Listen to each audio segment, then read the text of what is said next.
Hello বন্ধুরা, welcome to my channel. আজ আমি চলে এসেছি নতুন একটা ব্লগ নিয়ে।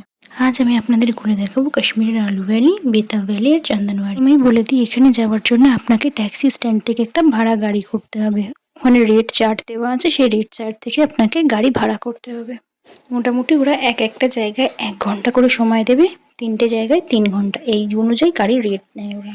আমি বলবো আগে আরু ভ্যালি চন্দনওয়ারি করে শেষে বেতাব ভ্যালি যেতে, কারণ বেতাব ভ্যালি জায়গাটা অনেকটা বড়, ঘুরে দেখতে সময় লাগবে।